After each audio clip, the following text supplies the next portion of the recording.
The colonists had a little bit too much fun here 3 months before when they dressed up as Indians and dumped almost 350 crates of tea in the water to protest the Tea Act.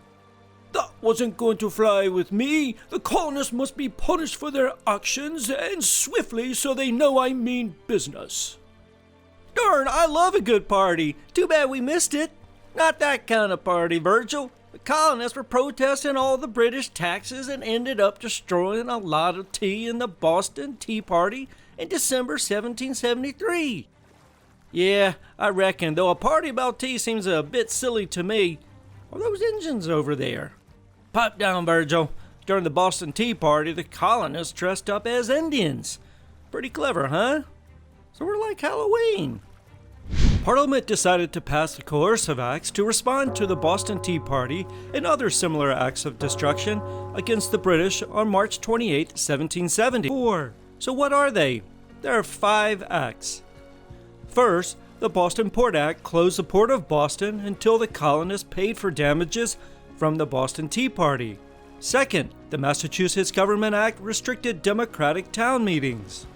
Third, the Administration of Justice Act made it so that colonists couldn't prosecute British officials in Massachusetts. Fourth, the Quartering Act required colonists to house British soldiers even in their own homes. And last but not least, the Quebec Act gave Catholics in Canada the freedom to worship. You getting this all down for your history exam? I don't know, Ricky. All these facts and figures are going all higgly-wiggly in my head. From what I gather, King George is giving them colonists a final warning before all heck breaks loose. Yep, now hush up and let's listen to none other than Sam Adams.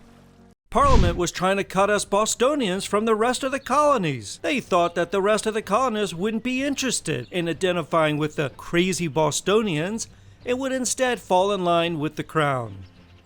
I knew I couldn't get the Bostonians to support my rule. They were just too crazy. But I thought that the other colonists cared more about yours truly. I guess not. The other colonists did exactly what Parliament didn't anticipate. They supported Boston by sending supplies and forming provincial congresses to figure out how to respond to this British misrule. Oh, this is getting juicy. I reckon King George made a big mistake by underestimating them colonists. With these acts, the British sealed the deal. We didn't want to work with them anymore because we saw how they treated a peaceful protest. We began calling the Coercive Acts the Intolerable Acts because we just couldn't tolerate such unfair rule.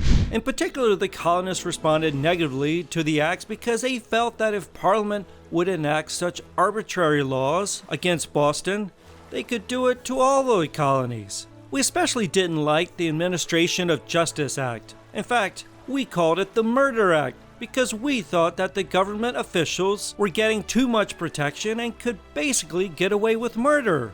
Literally, murder. Oh, you're so sensitive, Sam. We also hated the Quartering Act, which is why the Third Amendment is included in the Constitution. We didn't want to have to quarter soldiers in our homes. Uh-oh, looks like I woke up the beast. Yes, you did, King George. Instead of shutting us up, you gave us a rallying cry. We changed from being colonists to being patriots because you were taking our basic freedoms away. Instead of dividing us, you united us. United we stand and divided we fall. King George really getting too big for his britches. Yep, he stirred up them colonists like a nest of rattlesnakes.